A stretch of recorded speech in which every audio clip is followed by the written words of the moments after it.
ಕೊಲೆ ಆರೋಪಿ ದರ್ಶನ್ಗೆ ಮತ್ತೆ ಕಾದಿದೆಯಾ ಕಾನೂನು ಕಂಟಕ. ಯಾಕಂದ್ರೆ ಕೊಲೆ ಕೇಸ್ ಸಾಕ್ಷಿದಾರನ ಸಿನಿಮಾವನ್ನ ವೀಕ್ಷಿಸಿದ್ದಾರೆ ದರ್ಶನ್. ಇದು ಷರತ್ತುಬದ್ಧ ಜಾಮೀನು ನಿಯಮದ ಉಲ್ಲಂಘನೆಯಾಗಿದೆ. ಅವರಿಗೆ ಕರ್ನಾಟಕ ಕೋರ್ಟ್ ಷರತ್ತುಬದ್ಧ ಜಾಮೀನನ್ನ ಕೊಟ್ಟಿರುವಂತದ್ದು. ಕೋರ್ಟ್ನ ಎಲ್ಲಾ ನಿರ್ದೇಶನಗಳನ್ನ ಪಾಲಿಸಬೇಕು ಅಂತ ಹೇಳಿದೆ ಹೈಕೋರ್ಟ್. ಆದ್ರೂ ಕೂಡ ಅದರ ಉಲ್ಲಂಘನೆ ಇಲ್ಲ ಆಗಿದೆ. ದರ್ಶನ್ ಬೇಲ್ ರದ್ದು ಮಾಡಿಸೋದಕ್ಕೆ ಎಸ್ಪಿಪಿ ವಾದಕ್ಕೆ ಮತ್ತಷ್ಟು ಪುಷ್ಟಿ ಕೊಟ್ಟಂತಾಗಿದೆ ಮೊನ್ನೆ ಆಗಿರುವಂತಹ ಬೆಳವಣಿಗೆ.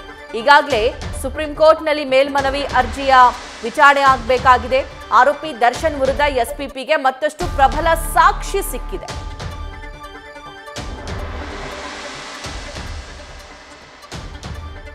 ಡೀಟೇಲ್ಸ್ ನೀಡ್ತಲೇ ನಮ್ಮ ಪ್ರತಿನಿಧಿ ಪ್ರಜ್ವಲ್ ಮೊನ್ನೆ ಈ ಸಾಕ್ಷಿಗಳ ಜೊತೆ ಸೇರ್ಕೊಂಡು ಸಿನಿಮಾ ವೀಕ್ಷಿಸಿದ್ದು ದರ್ಶನ್ ಅವರು. ಇವರಿಗೆ ಮುಂದಿನ ದಿನಗಳಲ್ಲಿ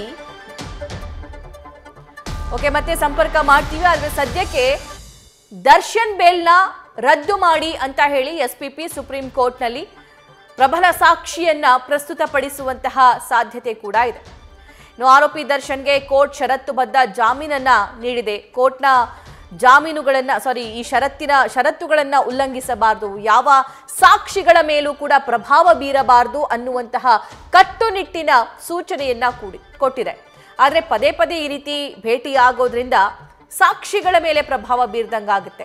ನಟ ಚಿಕ್ಕಣ್ಣ ಜೊತೆ ದರ್ಶನ್ ವಾಮನ ಸಿನಿಮಾವನ್ನ ವೀಕ್ಷಣೆ ಮಾಡಿದ್ದಾರೆ. ಆ ವಿಡಿಯೋ ವೈರಲ್ ಆಗಿದೆ. ಅವರ ಜೊತೆ ಒಂದಿಷ್ಟು ಸಮಯ ಅವರು ಕಳೆದಿದ್ದಾರೆ, ಮಾತುಕತೆ ಕೂಡ ಆಗಿದೆ. ಇದೇ ವಿಚಾರಕ್ಕೆ ಸಂಬಂಧಪಟ್ಟಂತೆ ಸುಮಾರು 2-3 ಸಲ ನಟ ಚಿಕ್ಕಣ್ಣ ಕೂಡ ವಿಚಾರಣೆಗೆ ಹಾಜರಾಗಿದ್ದರು. ಪಬ್ನಲ್ಲಿ ಕುತ್ಕೊಂಡಿದ್ದಂತಹ ಸಂದರ್ಭದಲ್ಲಿ, ಚಿಕ್ಕಣ್ಣ ಹೋದಂತಹ ಸಂದರ್ಭದಲ್ಲಿ ಅಲ್ಲಿ ಏನೆಲ್ಲ ಆಯಿತು ಅಂತ ಹೇಳಿ ಸ್ಥಳ ಮಹಜರು ಮಾಡೋದಕ್ಕೆ ಇವ್ರನ್ನೂ ಕೂಡ ಕರ್ಕೊಂಡು ಹೋಗಲಾಯಿತು.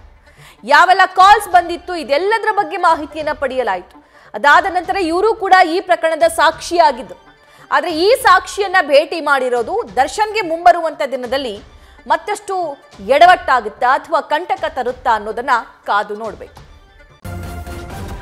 ನ್ಯೂಸ್ ಫಸ್ಟ್ ನಿರ್ಭೀತಿಯಿಂದ ನಿಮ್ಮ ಪರವಾಗಿ.